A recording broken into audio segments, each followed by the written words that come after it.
Andy is the CEO of Provoke Solutions, an end-to-end technology services company. And they've really been innovating and delivering strategic solutions for over 20 years. His expertise spans across multiple different industries, and he really has an incredible lens on what it takes to build the future firm. So, welcome, Andy. How are you doing today? I'm doing really well. Very excited to come here and share a perspective and collaborate with all of the great and brilliant minds here. So yeah, looking forward to the conversation. A lifelong engineer. I started programming when I was 10. I've worked in consulting my entire career. Had the pleasure of working with Mark, Alan, and a number of people that are on this call, either visibly or not, at our last company, and really built something special there. When we think about generative AI, this isn't really that new, right? We've gone through all sorts of disruptions, from on-prem to cloud, waterfall to agile, project to product, and here we are in the era of AI. So, in many ways, this is not a cycle that we haven't been in, although this one feels a lot more disruptive than perhaps previous disruptions that we've been through. So I thought I'd talk a little bit about how did, Provoke end up having their aha moment and transitioning to becoming a generative AI first company. And it all started out with, this annual hackathon that we did, really just to take our consultants out of doing client work, which is obviously our main focus, but really focusing on like what's next. And it's basically a long weekend, and we have our all team come together. And what the ask for them was to use, at that time, ChatGPT, generative AI, to come up with a business problem that they would like to solve.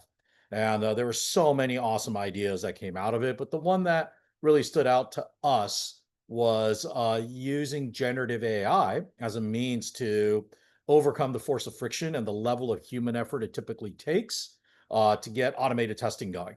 And you can see the little table off to the right that demonstrates what the ROI was at.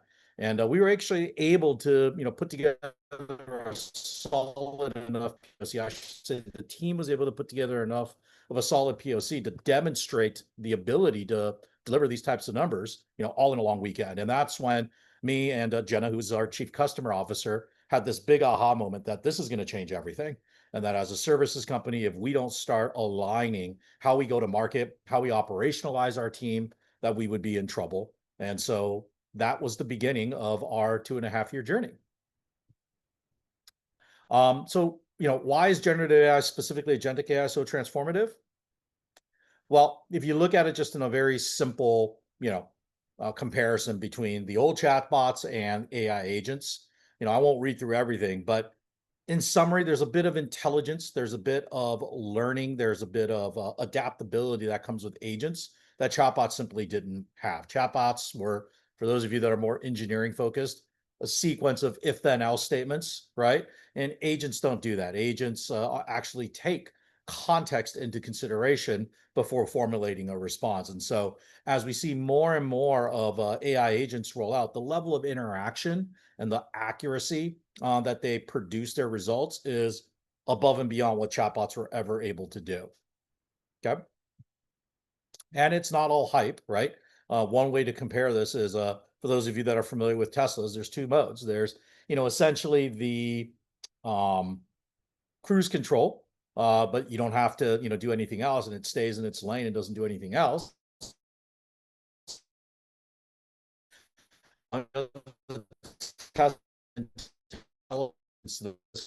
of traditional AI, the full self-driving, where it is able to process and contextualize all the information that it sees on the screen to make decisions, changing lanes, where to make turns, where to even park. So this is not hype. And, when I ever encounter an enterprise business problem we're trying to solve, and we say, oh, it's really, really hard to solve. And I kind of go back to this as my North Star to say, but if a car can drive and can make all of these decisions that involve all these complex variables that come in, I think we can solve some, fairly more deterministic business problems. So really the big shift for a services company is going from the traditional services model, right? Where we charge customers for our time. We charge, and what they got in return was our know-how, our experience. And sometimes they, paid for the outputs, deliverables. And really where we think the shift is going to go is customers are now going to pay for outcomes. That's what they expect services firms to actually deliver for them. And outcomes is where the value creation comes from. And the value could be cost savings, it could be lifts in revenue, or both. And so a new category is coming, and this is from HFS. It's maybe not as well known as Gartner or Forrester, but they're a bit more, I think, in the trenches. And what they have now defined is this category called services as software. And I'll get into that a little bit more in terms of my take. But essentially, there's a convergence of services companies and product, if you want to think of it that way. And that will be a 1.5 trillion dollar market in about 10 years. So when we talk about focusing on outcomes and not hours, three major shifts really need to happen. So shift number one is you got to productize your services, right? That expertise and that know-how has to be expressed in the form of IP, platforms, and reusable assets, and they need to scale, right? Like this needs to go beyond, hey, we can do this in a POC. Like you really need to figure out how do you take all of the know-how that you have as a company and turn it into IP platforms, accelerators, and they need to scale. And the reason why this is important is, if you go in and the more traditional firms who don't make the pivot say, hey, it's going to be 10,000 hours. If you make this shift, you should be able to go in and say, it's not going to take 10,000 hours. I can do that in, call it 5,000, 6,000, or 7,000 hours, and I can deliver it in about, 40 to 50 to 60% of the timeline. So if you're not making this shift and your competitors are, you will lose. The second shift is you got to upgrade the workforce, right? As a services business, and everybody says, hey, we're a people business. There's nothing more true for that statement than if you are a services company. And so you really need to figure out how to equip your top talent with AI, elevate the middle, and eliminate the drag. Then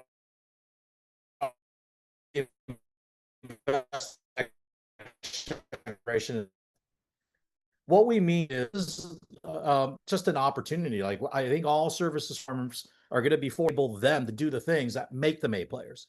And then the second tier of people that you need to sort of figure out is among the quote B players, right? Who can you elevate to become A players and who might not become A players? And then honestly, the people who are like, hey, this is a fad. They're not interested in learning how to do things in a new way.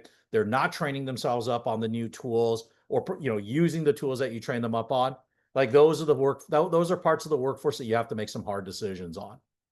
And then finally, and we've been thinking about this a lot, the next generation, right? Right now with agentic AI, the obvious target is the junior roles, right? So if you look at the roles and the skills and the capabilities that agents can do, they overlap a lot with, kind of the more junior level talent that you might hire straight out of school. And, we've come to the conclusion that just because you can do something doesn't mean you should. And so one of the things is while we can certainly, reallocate all the junior level tasks to agents, what we're actively doing is saying, hey, we probably need to reserve some amount of those tasks for our junior talent to come in because, for us who are in the middle of our career or nearing the end of our careers, if we don't train up the next generation to manage the agents, to get the experience that they need to build up their skills so they can become mid-level talent and then senior talent and then executive talent, we're not leaving the world in a better place and that this whole machine will stop. And so there has to be some level of trade-off made between short-term gains in terms of financials versus the long-term implications of not giving that next generation the opportunity to develop their skills. And then finally, taking the above two, the third shift is you have to take that challenger mentality. You've got to show the clients the new rules, the new models, and the way they can extract value by following our leads. And so we need to all become management consultants in a way to help our clients get on this journey of what is the new model? How do they best take advantage of a partner like us? Okay. So I'll go into a lot more detail in the following slides. I'm not sure how we're doing on time, but if someone will let me know, I'm certainly happy to go through these very quickly. Build differentiation through IP, platforms of proprietary tech. So, lots of things here that we could talk about, but basically build accelerators. You really want to turn your services from um, smart people selling time to smart systems amplified by smart people. Like that's really the key thing. Like AI is a tool that in the hands of people can get financial value that the AI was left on. Upgrade the workforce, C players, and really figure out what you're going to do with your C players. Doesn't mean that there is a zero role for C players, but it's going to be smaller than what you need today. And then finally, invest in juniors. Third, really explain to your customers how your IP works, how it's going to reduce cost, reduce timelines, drive more value faster, and then how to adopt these models safely and responsibly. I think that's the other side of this is there's two camps. There's people who are just pushing the envelope on the tech and not really having concerns about governance and making sure the AI isn't producing questionable output or immoral output or just flat out wrong output. And then there's this other pull of, hey, we need governance. And it's somewhere in the middle, right? You don't want to lose because someone's innovating faster than you, but you do need to have an eye on that to make sure that while you're innovating faster, if you end up crashing into a wall, that's not a good result too. And so you really want to make sure you have the safety and the guardrails to make sure you can win the race in the long term as well.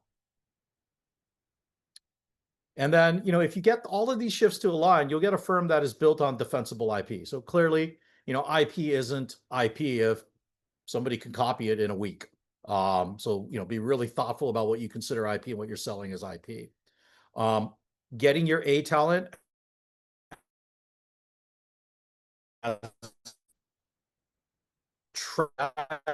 as you possibly differentiator because they are going to bring the nuance in terms of emotional intelligence and make that AI look better than your competitors.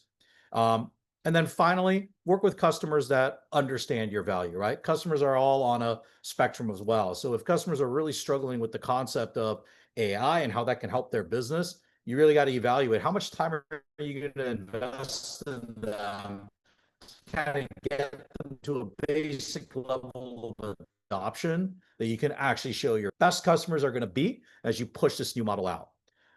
And if you can do that, you should differentiate and stop looking like everybody else, pitching the same, sort of AI capabilities and get to a point where, you will truly be differentiated.